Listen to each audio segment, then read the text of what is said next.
नमस्कार. सिनेमाचे दिवस या मालिकेतील आज हा 25वा भाग. मागच्या वेळा आपण कोल्हापूरचा मुहूर्त नशिबांचा संपन्न झाल्याचा पर्यंत आपण आलो होतो.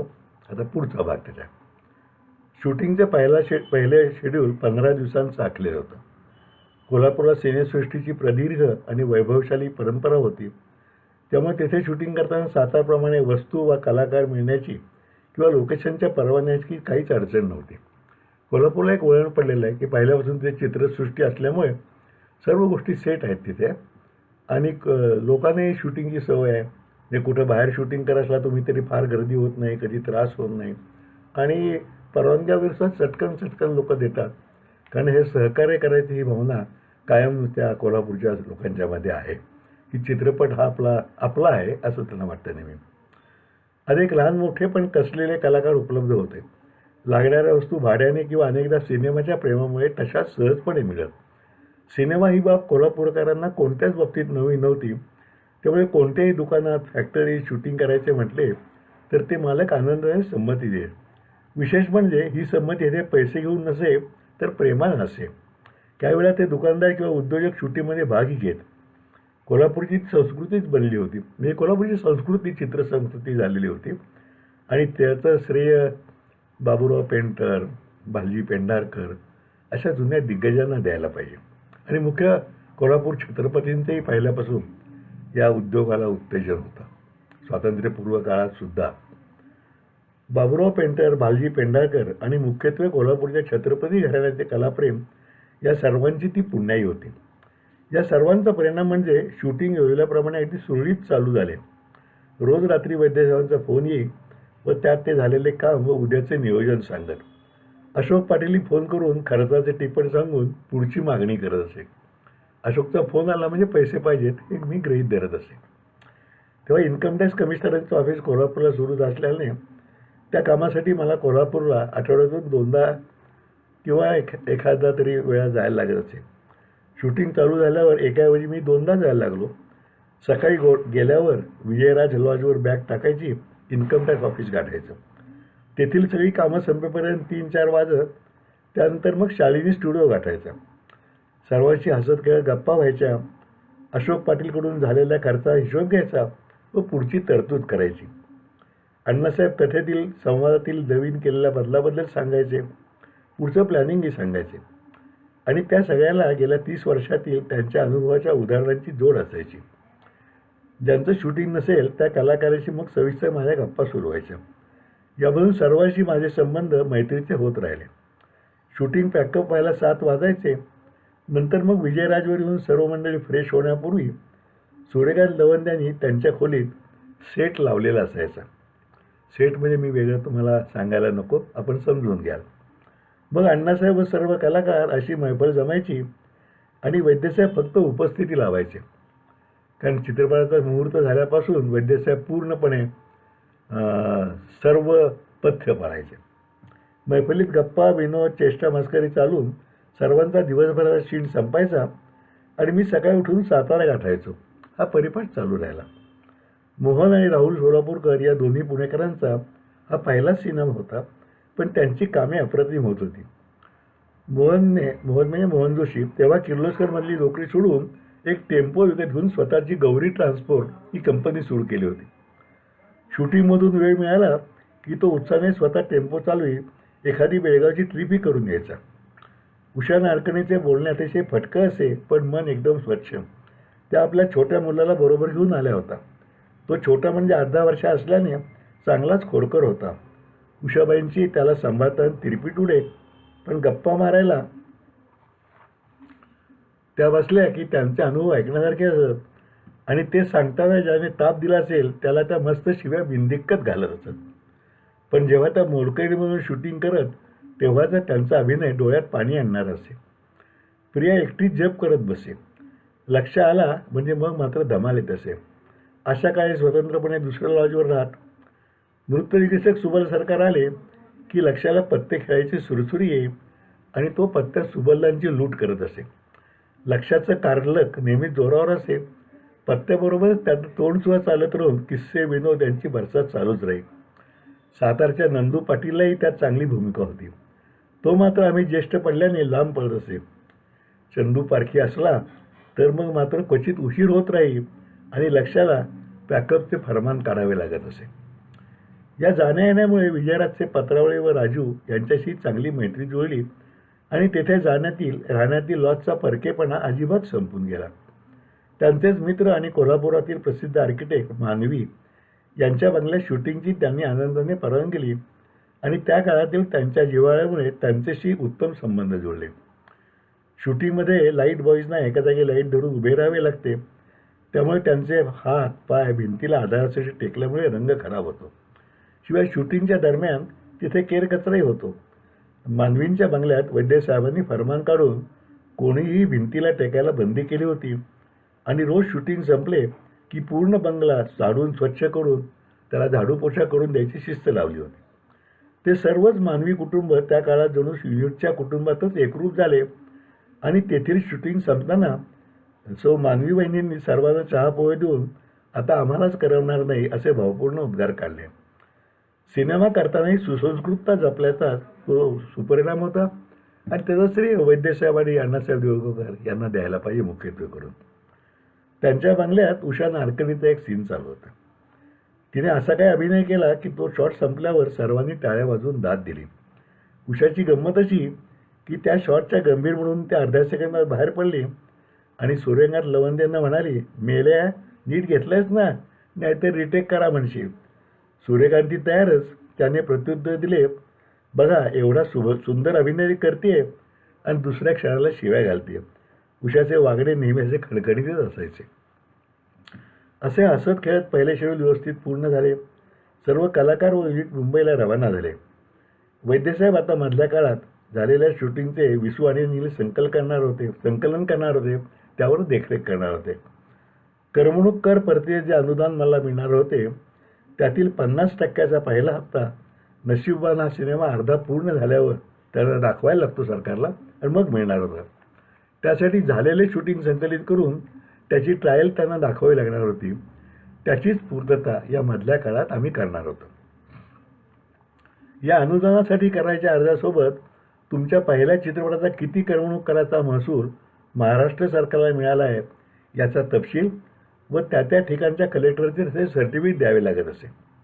त्यासाठी जेथे जेथे कशासाठी प्रेमासाठी लागला होता त्या प्रत्येक जिल्ह्यात जाऊन ते आणणे, ती सर्व सर्टिफिकेट जोडून अनुदानाचा अर्ज, त्याचबरोबर नशीबवानचे कथासार, कलाकार तंत्रज्ञान यादी हे सर्व द्यायला लागत असे. पूर्वी उल्लेख केल्याप्रमाणे सिनेमासृष्टीत प्रत्येक कामाचे तज्ज्ञ व्यावसायिक उपलब्ध असतात. या कामातील तसे तज्ज्ञ होते शरद वर्तक.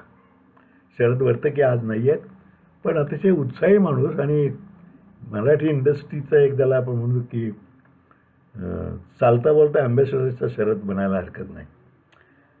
शरद वर्तक म्हणजे अजब रसायन होते. तोंडात पान, मिठास वाणी, प्रवासाचा आणि कामाचा अजिबात कंटाळा नाही आणि विनोदी स्वभाव यामुळे तो सर्वप्रिय होता. त्याने माझ्याकडून सर्व सेंटर्सची यादी घेतली आणि तो कामाला लागला. याची आणखी 2 वैशिष्ट्ये मला त्याच्याशी बोलण्यात जाणवली. पहिले म्हणजे त्या मोहमुळे गुणरावनी त्याला पैशाचा लोभ नव्हता आणि दुसरी म्हणजे प्रत्येक व्यक्तीला चपखल टोपण नाव देण्यात तो एक्सपर्ट होता. गंगा लॉजमध्ये मुक्काम टाकणारे अण्णासाहेब म्हणजे गंगापुत्र. महेश कोठारे अण्णासाहेबांचा मापू नंबर 1 म्हणजे मानसपुत्र नंबर 1. तर नितीश भारद्वाज म्हणजे मापू नंबर 2 म्हणजे मानसपुत्र नंबर 2. वैद्य सरळ स्वभावी NS वैद्य म्हणून धर्मराज.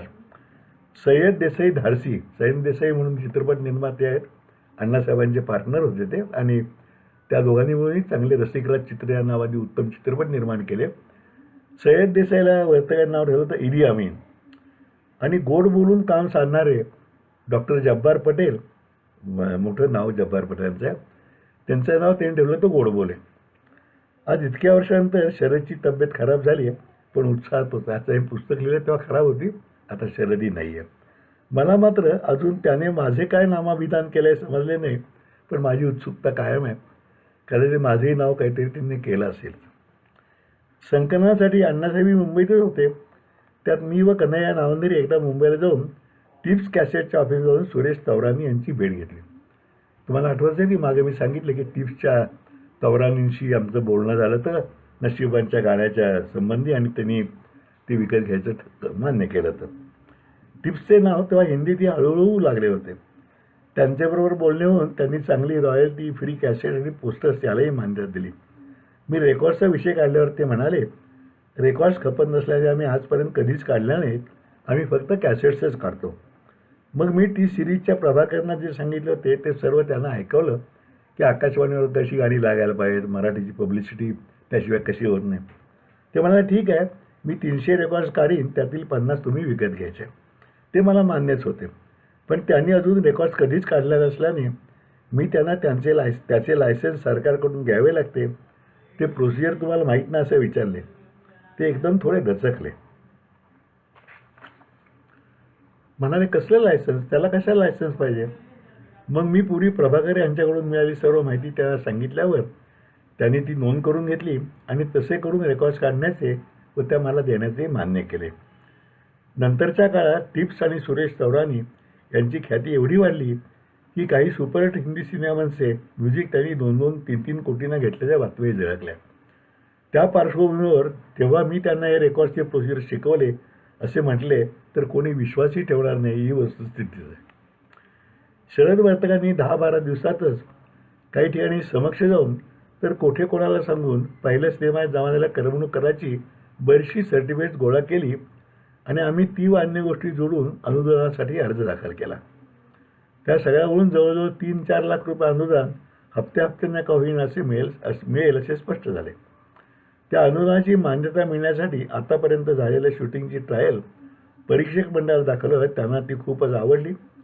सिनेसृष्टीत वाईटावरच चांगली गोष्टी लगेच पसरत असल्याने नशिबानं एक फार उत्कृष्ट सिनेमा होतोय ही बातमी मराठी सिनेवर्तुळात चर्चेली जाऊ लागली. नशिबांचे एकूण बजेट 8 लाखाच्या आसपास होते, म्हणजे अजून 5 लाख तरी त्यासाठी घालावे लागणार होते. त्यातील पहिल्या शेड्यूलपर्यंत 2-1 लाख रुपये मी घातले होते. त्याचवेळी माझ्या 3 मित्रांनी त्यात सहभागी होण्याची इच्छा प्रकट केली. मी होकार दिला, कारण त्यामुळे माझी धावपळ कमी होणार होती. त्यांच्या या इच्छेमागे केवळ उत्साह आणि मैत्री हेच कारण होतेच. शिवाय झालेल्या अर्ध्याच सिनेमाच्या ट्रायलने निर्माण झालेल्या अनुकूल प्रसिद्धीचे भाग होता. त्यांना, त्या तिन्ही मित्रांना या गुंतवणूक हौस भागेल व थोडा नफाही नक्की मिळेल असे वाटत होते. हे सगळे जवळचे मित्र असल्याने मलाही त्यात आनंद होता. त्या तिघांनी प्रत्येकी 1-1.25 लाख रुपये घातले, त्यामुळे मला पुढे फार आर्थिक तरतूद करावी लागली नाही. असे सगळे सुखकारक घडत असतानाच अचानक एक धक्कादायक गोष्ट घडली. शूटिंगच्या दुसऱ्या शेड्यूलची तयारी चालू होती आणि सर्व कलाकारांशी बोलून त्यांच्या तारखा वैद्यसाहेब व अण्णासाहेब निश्चित करत होते. त्यासाठी ते आशा काळेंना फोन करून भेटल्यावर आशा काळे यांनी माझ्या मानधनाचे नक्की केल्याशिवाय मी येणार नाही असा पवित्रा घेतला. अण्णासाहेबांनी वैतागून फोनवरून मला हे सांगितल्यावर मी वैतागलो आणि त्यांना म्हटले, तरी मी येतो अण्णासाहेब, तरी मी तुम्हाला त्या दिवशीच म्हणत होतो की त्यांच्याशी सुद्धा स्पष्ट बोलून मानधन ठरवून घ्या. पण तेव्हा तुम्ही म्हणालात की त्या 1 रुपयासुद्धा चालेल म्हणतायत तर बोलायची गरजच नाही. आता तुम्ही व वैद्यसाहेब मिळून काय ते ठरवा, नाहीतर वर्तक त्यांना तुमची माक म्हणजे मानसकन्या म्हणतातच ना. अशा काळांना वर्तक अण्णासाहेबांची माक म्हणजे मानसकन्या म्हणायची. फोन ठेवल्यावर मात्र वडीलधाऱ्या अण्णासाहेबांना आपण बोलायला नको होतं अशी चुटपुट मान लागली. माझ्या पहिल्या सिनेमाच्या स्वच्छ व्यवहाराने इंडस्ट्रीत खूप कौतुक झाले होते. त्यामुळे अक्षरशः एकही कलाकार किंवा तंत्रज्ञाने लेखी कॉन्ट्रॅक्टचा विषयही काढला नव्हता. त्यामुळे सर्व कलाकार, तंत्रज्ञ यांच्याशी मानधनाचे तोंडीच बोलणे झाले होते आणि त्याप्रमाणे मी पेमेंट्सही करीत होतो. आता असा अर्धा सिनेमा झाल्यावर आशाबाईंनी असा पवित्रा घेऊन आम्हाला खिंडीतच घातले होते. परखड भूमिका घेऊन त्यांना सुनावले आणि त्याने खरंच काम सोडलं तर झालेले सर्व शूटिंग रद्द करून 2-3 लाख रुपये पाण्यात गेले असते व पुन्हा त्यांच्याही अन्य कोणाला तरी घेऊन पहिल्यापासून शूटिंग सुरू करायची वेळ आली असती. आशाबाई काम उत्तम करीत होत्या. त्यांची सर्व व्यवस्थाही मी उत्तम ठेवली होती. पहिले शेड्यूल संपल्यानंतर त्यांचा मानधनाचा तो हप्ताही दिला होता. मग आत्ताच अचानक त्यांना हे काय झाले असं हे कळेना.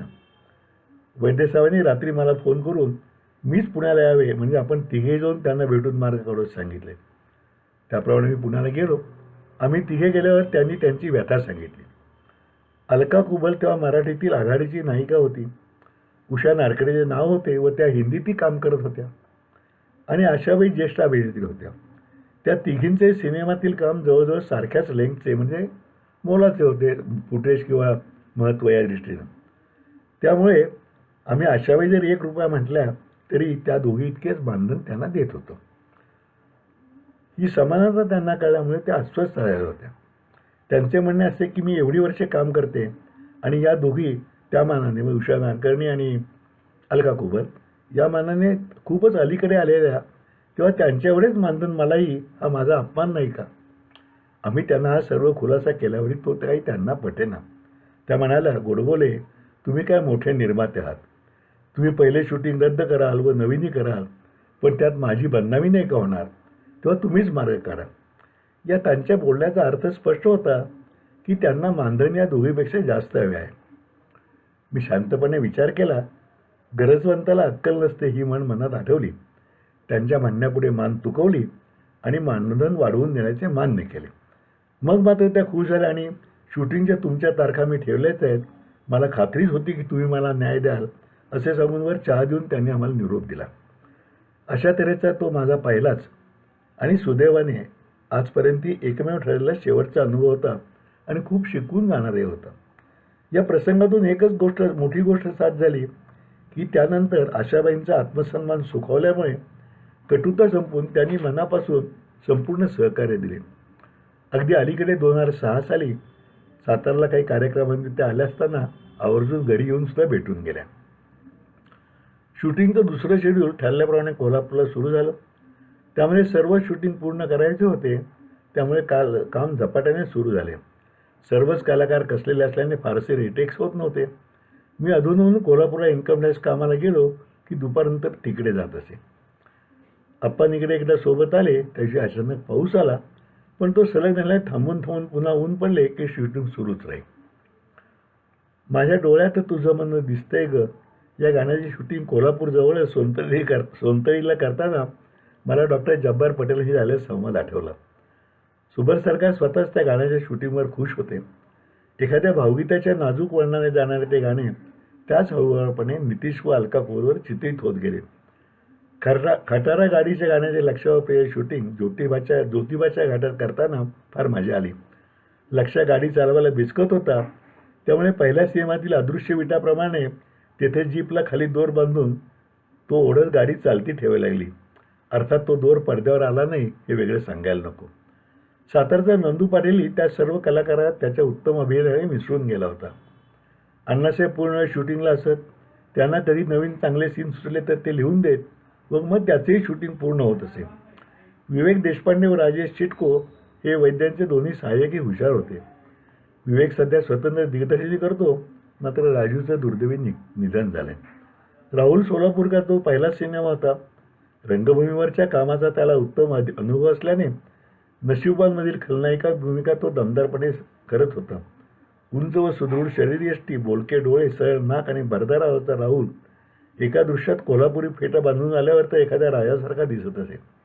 याच राहुलने पुढे केलेली राजर्षी शाहू छत्रपतींची अप्रतिम भूमिका खूप गाजली.